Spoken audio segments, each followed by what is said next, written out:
தலைவராகிய கிறிஸ்துவின் நாமத்தில் வரவேற்கிறேன்.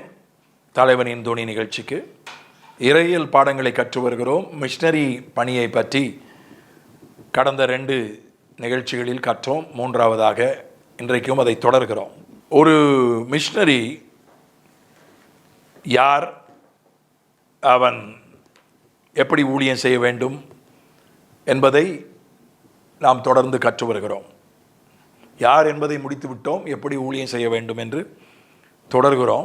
4ஆவதாக எப்படி ஊழியம் செய்வது, மிஷனரி ஊழியம் செய்வது, குழுவாக செயல்பட வேண்டும். மிஷனரி ஊழியம் என்பது ஒன் மேன் ஷோ அல்ல. சாது சுந்தர் சிங் மிகப்பெரிய மிஷனரி, எந்த மாற்று கருத்தும் கிடையாது. அவருக்கு இணையாக யாரையும் சொல்ல முடியாது. அவர் பஞ்சாப்காரர், திபேத்தில் போய் ஊழியம் செய்தார். அவர் பஞ்சாபி மொழி பேசுகிறவர், திபேத்திய மொழி பேசி திபேத்தில் போய் அதிகமாக திபேத்தில் தான் ஊழியம் பண்ணார். ஆக சாது சுந்தர் சிங் அவர் தனித்தால் ஊழியம் தான் செஞ்சார்.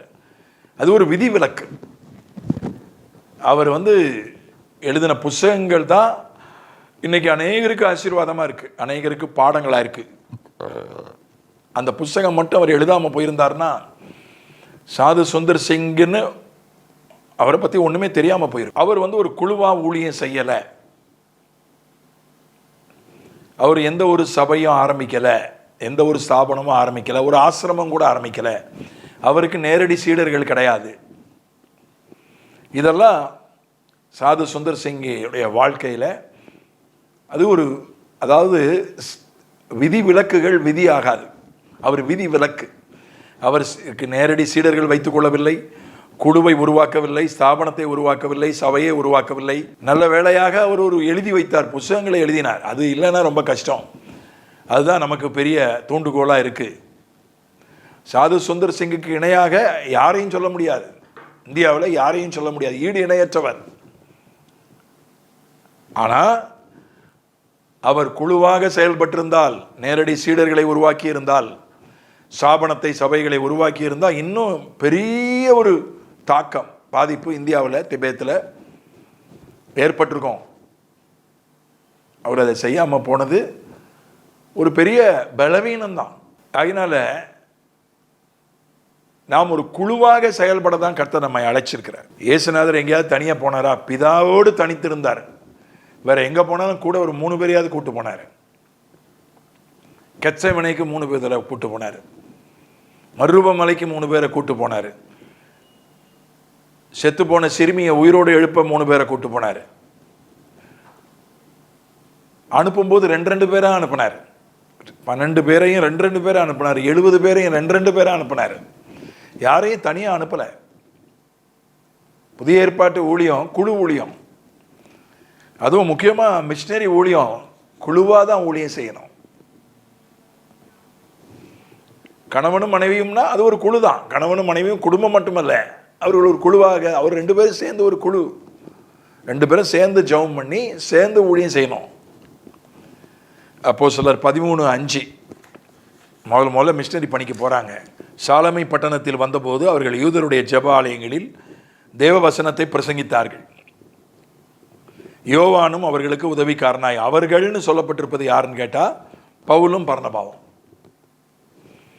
யோவான் அவர்களுக்கு 3 பேர் போகிறாங்க. 3 பேர் பிரயாணம் பண்ணுறதுல ரொம்ப கஷ்டம். ஒன்று செலவு அதிகம், 3 பேருக்கு டிக்கெட் வாங்கணும், 3 பேருக்கு தங்குற இடம் பார்க்கணும், 3 பேருக்கு சாப்பாடு செலவு. ஒருத்தராக போனால் செலவு குறையுது. 3 பேராக போகிறதா, கப்பல் டிக்கெட் வாங்கணும்பா. ஆமாம், 3 பேருக்கும் சத்திரத்தில் சாப்பாடு செலவு இருக்குது. அதனால் ஒருத்தர் போகும். இந்த தடவை நான் போகிறேன், அடுத்த தடவை நீ போ, அதுக்கு அடுத்த தடவை நீ போ என்றால 3 பேர் குழுவாக போனார்கள். 3 பேர் குழுவாக போகிறதுல சில மைனஸ் பாயிண்ட் உண்டு. செலவு அதிகம். அவருக்கு ஒரு சாப்பாடு பிடிக்கும், இவருக்கு ஒரு சாப்பாடு பிடிக்கும். தனியாக போனால் அவர் இஷ்டத்துக்கு வாங்கி சமைச்சு வாங்கி சாப்பிடலாம். இப்போ 3 பேருக்கும் ஆளுக்கு ஒன்று சாப்பாட்டில் வித்தியாசம் இருக்கும்.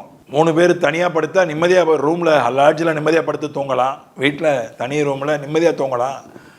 கூட இருக்கிற ஒரு கொரட்டை விட்டாருன்னா தூங்குறது கஷ்டம். 3 பேர் ஒன்றா இருக்கிறது கஷ்டம். அதில் ப்ளஸ் பாயிண்ட்டும் இருக்குது, ப்ளஸ் பாயிண்ட் நிறையா இருக்குது, சில மைனஸ் பாயிண்ட்டும் இருக்குது. தனியாக மிஷினரி பணி செய்கிறதுல மைனஸ் பாயிண்ட் அதிகம், ப்ளஸ் பாயிண்ட் சில ப்ளஸ் பாயிண்ட் இருக்குது. இவர் சொல்வார் கப்பலில் போகலான்னுவார், அவர் சொல்வார் இல்லை குதிரையில் போகலான்னுவார். ஆக ஆனாலும் பவுலும் பர்னபாவும் என்ன செஞ்சாங்க?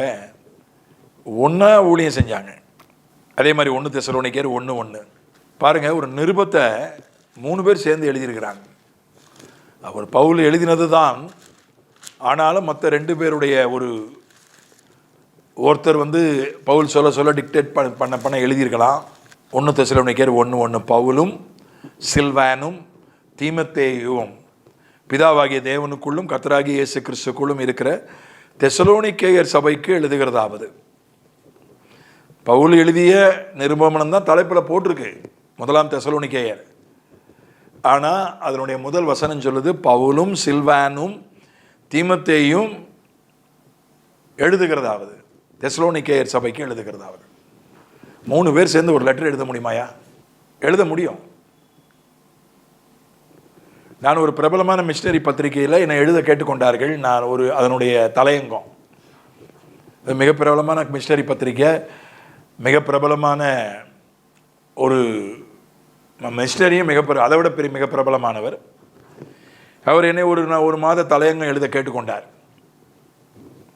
நான் எழுதினேன், ஒரு தலைப்பும் கொடுத்தார், நான் எழுதினேன் தலையங்கத்தை. அப்போது அது அவருடைய பார்வைக்கு போனது. அவர் அதில் ஒரு பேரா அதில் சேர்த்து விட்டார். ஏன்னா அதில் நான் எழுதின ஒரு விஷயம் வேறு விதமான கருத்து வருவதற்கு அதில் ஒரு வாய்ப்பு இருக்கிறது. அதில் நான் கொஞ்சம் தெளிவாக எழுதாமல் விட்டேன் ஒரு விஷயத்தை, ஒரு சம்பவத்தை. அந்த சம்பவத்தை படிக்கிறவங்களுக்கு ஒரு தவறான கருத்து வருவதற்கு சிலருக்கு வாய்ப்பு இருக்கிறதுனால அதை விளக்கிறதுக்காக ஒரு பேரை அதில் சேர்த்தார்.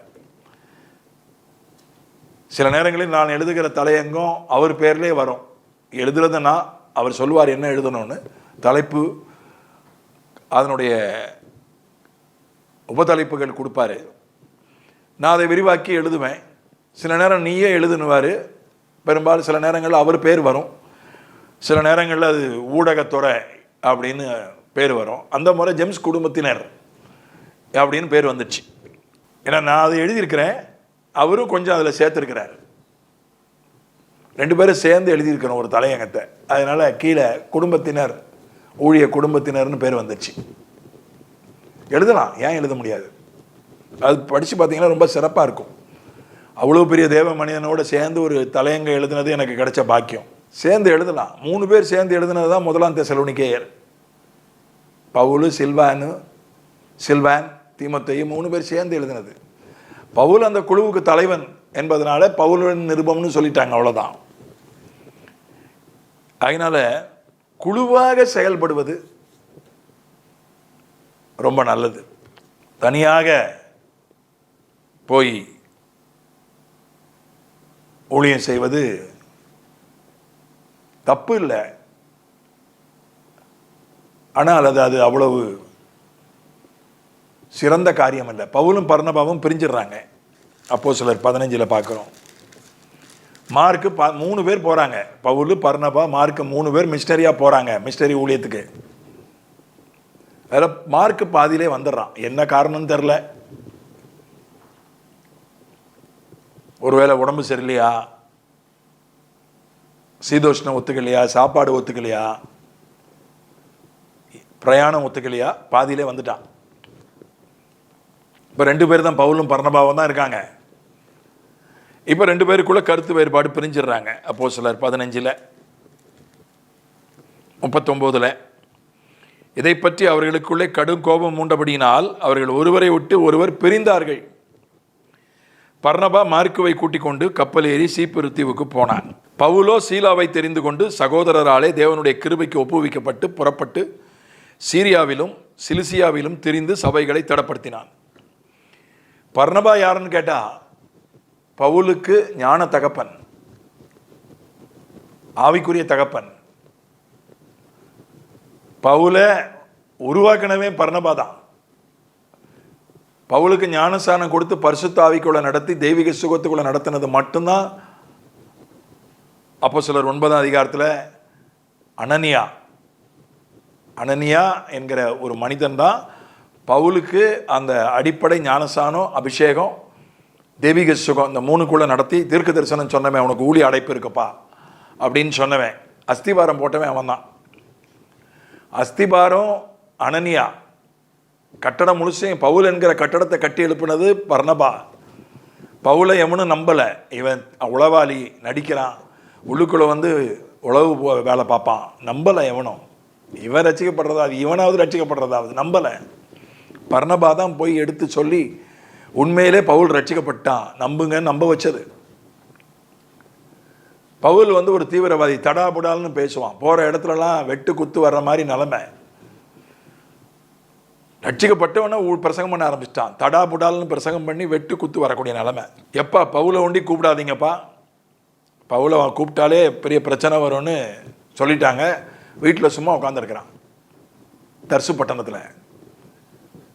பர்னபாவை வெளிநாட்டுக்கு அனுப்புகிறாங்க.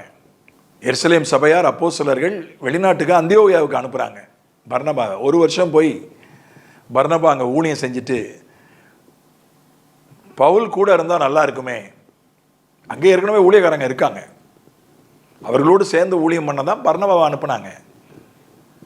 பவுல் இருந்தால் நல்லா இருக்குமே, உதவியாக இருக்குமேன்னு வீட்டுக்கு போய் தேடி போய் பவுலை கூட்டிக் கொண்டு மறுபடியும் ஐரோப்பாவுக்கு, வெளிநாட்டுக்கு பவுலை கூட்டி, வெளிநாட்டு ஊழியத்துக்கு வீட்டில் சும்மா உட்கார்ந்துருந்த பவுலை வெளிநாட்டு ஊழியத்துக்கு கூட்டிக் கொண்டு போனவன் பர்னபா.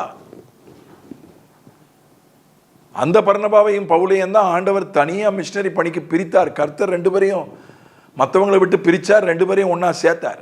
அப்படிப்பட்ட பர்னபாவுக்கும் பவுலுக்கும் கருத்து வேறுபாடு வந்துடுச்சு, வாக்குவாதம் வந்துடுச்சு, பிரிஞ்சிட்டாங்க. அது சரியா தப்பா, இவங்க 2 பேரும் சண்டை போட்டது சரியா தப்பா, பிரிஞ்சது சரியா தப்பா, அதுக்குள்ள நான் போகலை, நடந்துருச்சு, பிரிஞ்சிட்டாங்க 2 பேரும். ஆனால் 2 பேருமே தனியாக செயல்படலை. நல்லா கவனிக்கணும், 2 பேருமே தனியாக செயல்படலை. 39ஆம் வசனம் அப்போஸ்தலர் 15 பர்னபா மார்க்குவை கூட்டிக் கொண்டு கப்பல் ஏறி சீப்பர் தீவுக்கு போனான். உன்னால தானே சண்டை, நானும் பவுலும் எப்படி இருந்தோம், 2 உடல் ஒரு உயிராக இருந்தோம். நாங்கள் 2 பேரும் லேவியும் சிமியோனும் போல இருந்தோம், யோனத்தானும் தாவீதும் போல இருந்தோம். உன்னால தானே சண்டை, உன்னால தான்டா பிரச்சனை, நான் உன்னை கூட்டிகிட்டு போனால் இனிமேல் வேறு எங்கே போனாலும் பிரச்சனை வரும், நீ வேற யார்கிட்டையாவது போ என்று சொல்லலை, கலட்டி விடலை. மார்க்குவை கூட்டிக் கொண்டு தான் அவன் போகிறான், அவனும் தனித்து செயல்படலை. பவுலும் பட்டது போது ராஜா, ஞான தகப்பன், ஆவிக்குரிய தகப்பன், என்னையே உருவாக்கினவர், எனக்கே ஊழியம் கொடுத்தவர், அப்படிப்பட்ட பர்னபாவே இப்படி பண்ணிட்டாரு, மற்றவனெல்லாம் கூட வச்சுட்டு இருக்க முடியாது, தனியாகவே நீ போவோம் என்று அவன் நினைக்கல. அவன் ஒரு சீலாவை தெரிந்து கொண்டான். பர்னபா எங்க, சீலா எங்க, ஏணி வச்சா கூட எட்டாது. வயசு என்ன, பர்னபா வயசு என்ன, அனுபவம் என்ன. அவன் அப்போஸ்தலன் பர்னபா, தீர்க்கதரிசி, போதகன், ஆறுதலின் மகன், சொத்தையே விற்று கொண்டு வந்து சபையில் கொடுத்தவன், எப்பேற்பட்ட பர்னபா. அவன் எங்க, சீலா எங்க, ஏணி போட்டால் கூட எட்டாது. பர்னபா இடத்துல சீலாவை எப்படி வைக்கலாம் நினைக்கல.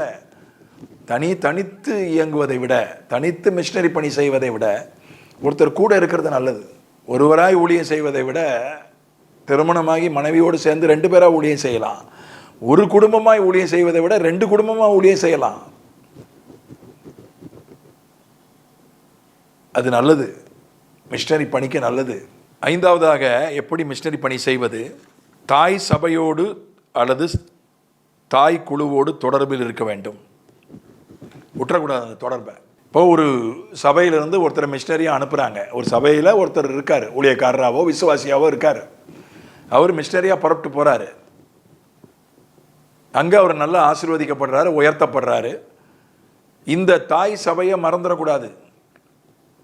தாய் சபையை, நான் அதை விட, என்னுடைய தாய் சபையை விட என் சபை பெருசாகிடுச்சு, என்னுடைய தாய் சபை குழுவை விட என் குழு பெரிய குழுவாயிட்டு, அதெல்லாம் எதுக்கு என்று அதை மறந்துடக்கூடாது. அதோடு ஒரு தொடர்பில் எப்பவும் இருக்கணும். தொடர்பை விட்டுறக்கூடாது. எதுக்காக அந்த இப்போ பாருங்கள், அப்போஸ்தலர் 15:2 அங்கே நம்ம படிக்கிறோம்.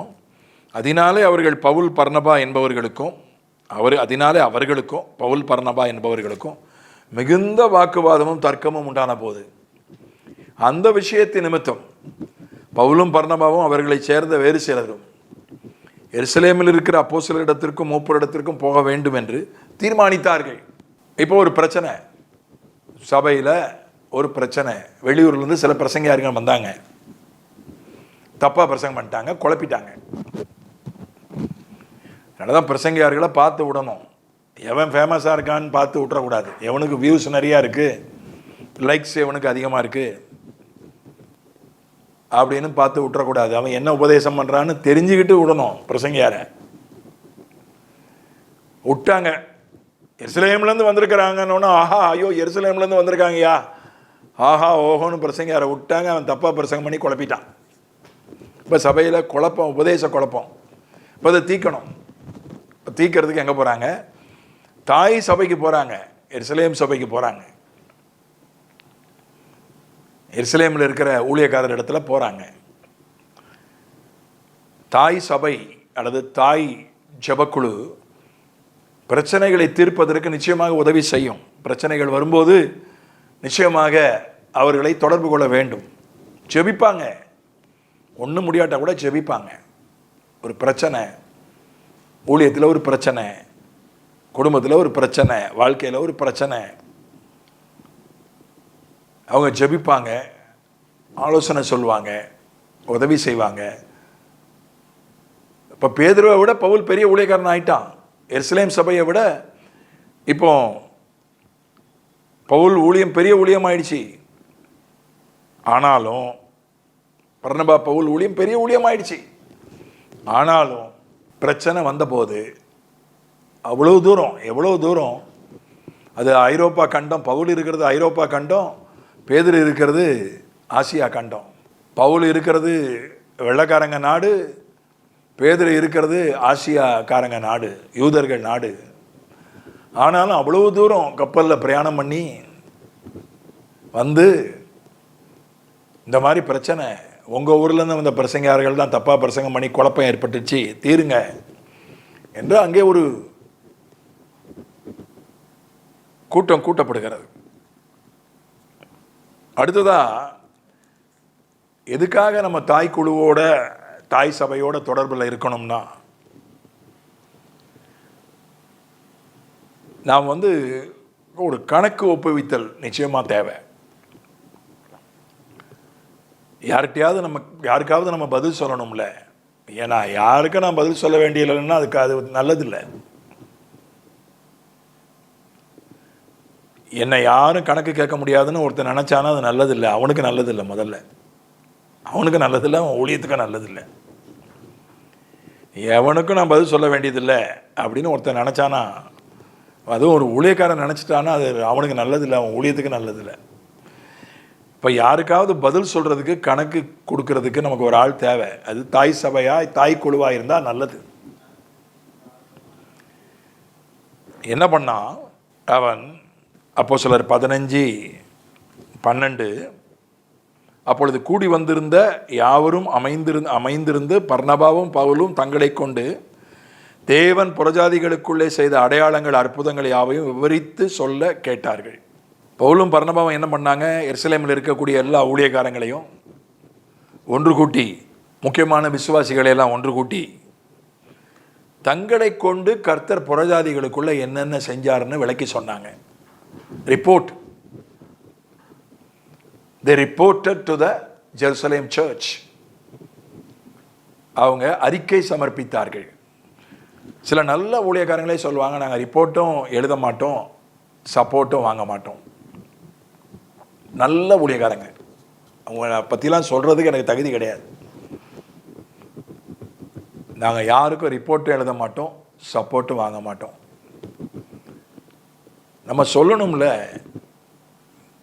நம்ம பண்ணுற நம்ம என்ன ஊழியத்தில் என்ன நடந்ததுன்னு நம்ம குடும்பத்தாரிடமாவது சொல்லணும், நம்ம சபையாரிடமாவது சொல்லணும், நம்ம குழுவினரிடமாவது சொல்லணும்.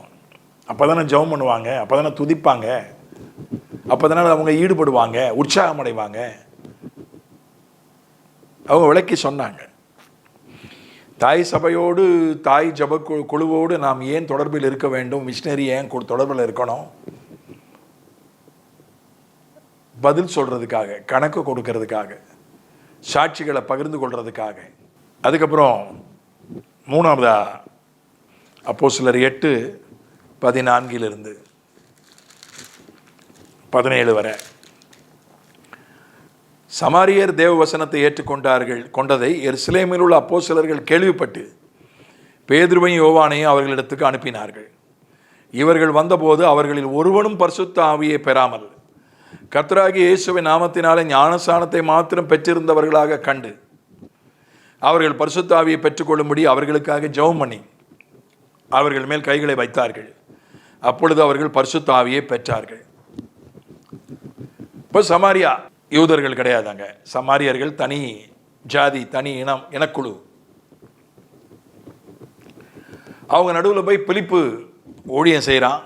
பெரிய அற்புதங்கள் நடக்குது, பிசாசு ஓடுது, அற்புதங்கள் நடக்குது, வியாதி சுகமாகுது. ஒரு பெரிய சாமியார், சீமோன்னு ஒரு சாமியார், மாயவித்தக்காரன், அவனை கடவுள்னு அந்த பட்டணமே வணங்கி வந்தது. அப்படிப்பட்ட சாமியாரே ரட்சிக்கப்பட்டான். யாரை கடவுள்னு வணங்கினாங்களோ அவரே ரட்சிக்கப்பட்டார்.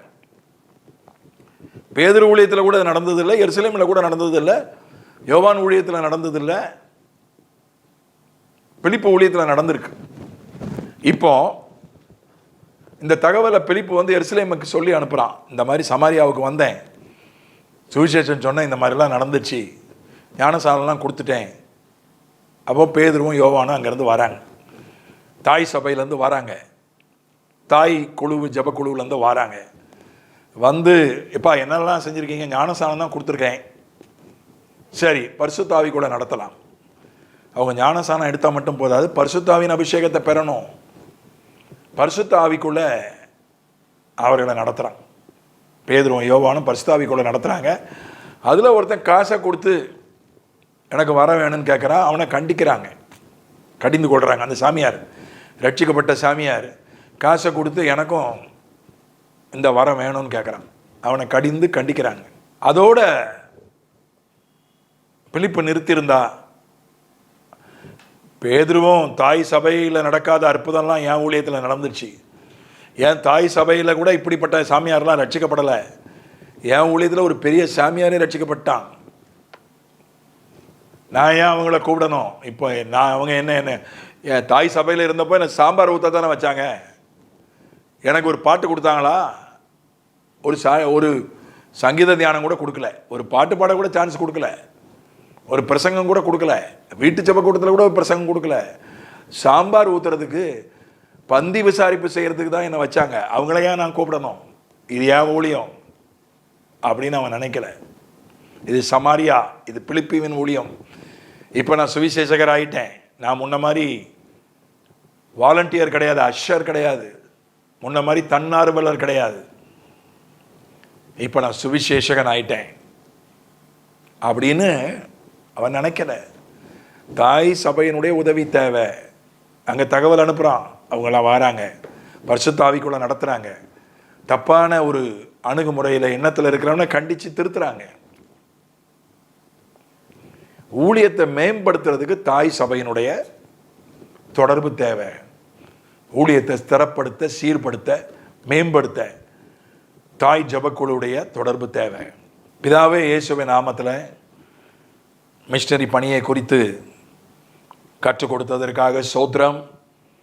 இந்த பாடங்கள் மிஷனரி பணி செய்கிறவர்களுக்கும், எதிர்காலத்திலே மிஷனரி பணியை செய்ய போகிறவர்களுக்கும், மிஷனரி பணியில் கொடுப்பதன் மூலம், உழைப்பதன் மூலம் ஈடுபட்டிருக்கிற தன்னார்வலர்களுக்கும் இது பிரயோஜனமாக இருக்கும்படி நாங்கள் ஜெபிக்கிறோம். குழுவாக மிஷனரிகள் செயல்பட, குழு என்பது உடைந்திருந்தாலும் பிரிந்திருந்தாலும் கூட மறுபடியும் இன்னொரு குழுவை உருவாக்க உதவி செய்யும் ஆண்டவரே. அதே போல தாய் சபையோடு, தாய் ஜப குழுவோடு தொடர்பில் இருக்க, கணக்கு கொடுக்க, பதில் சொல்ல, பிரச்சனைகளின் போது தாய் சபையினுடைய, தாய் குழுவினுடைய உதவியை நாட அனுகூலம் செய்வீராக. ஆண்டவரே, நீர் அப்படி செய்கிறதற்காக ஸ்தோத்திரம். ஏதோ அற்புதம் நடந்தது, ரட்சிக்கப்பட்டாங்க, ஞானஸ்நானம் கொடுத்தேன்னு மிஷனரி பணியை நிறுத்திராதபடி அதை இன்னும் ஸ்திரப்படுத்த, சீர்படுத்த, மேம்படுத்த அதற்கு தாய் சபையினுடைய, தாய் குழுவினுடைய சேவையை பயன்படுத்தி கொள்ள மிஷனரிகளுக்கு உதவி செய்யும்.